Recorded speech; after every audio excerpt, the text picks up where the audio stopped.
शेतीसाठी येणाऱ्या युरिया खताचा काळा बाजार करणाऱ्या दोघांविरोधात बोईसर पोलीस ठाण्यात गुन्हा दाखल करण्यात आला होता।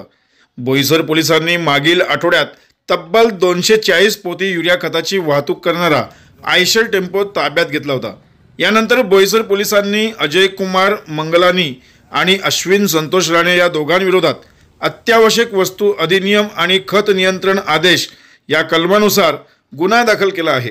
या सगळ्या प्रकारामुळे बोईसर तारापूर एमआयडीसीत युरिया माफियांचा असलेला सुळसुळाट पुन्हा एकदा उघड झाला आहे। शेतकऱ्यांच्या हक्काच्या युरिया खतावर हे माफिया डल्ला टाकत असल्याचं समोर आल्याने शेतकऱ्यांकडून संताप व्यक्त करण्यात येतोय। आता हे प्रकार 100% थांबले पाहिजेत पहिली गोष्ट म्हणजे।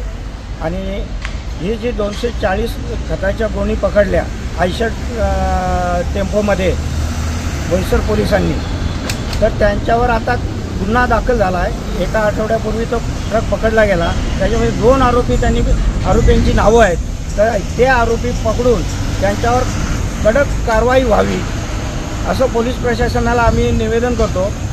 आणि त्याचबरोबर याच्या मुळाशी जे कोणी असतील, याचे कोण साथीदार असतील, कोण खत माफिया असतील, यांचा मुळापर्यंत जाऊन पोलीस डिपार्टमेंटनी तसंच प्रशासनाने या गोष्टीचा समूळ नायनाट करावा।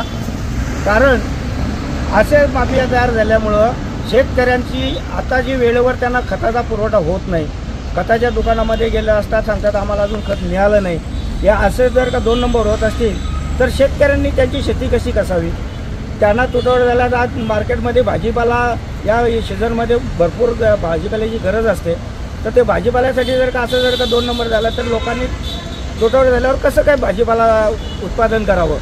तर याच्यासाठी आम्ही किसान सभेच्या माध्यमातून प्रशासनाला, ते कलेक्टर असू दे, SP असू दे, यांच्याकडे आम्ही किसान सभेच्या मार्फत निवेदन देणार आहोत आणि त्यांना विनंती करणार आहोत का या लोकांचे जे कोणी पाठीरेखे असतील त्यांचे मुळापर्यंत जाऊन हा धंदा समूळ नष्ट करावा आणि शेतकऱ्यांना न्याय मिळवून द्यावा अशी किसान सभेच्या माध्यमातून आम्ही मागणी करत आहोत।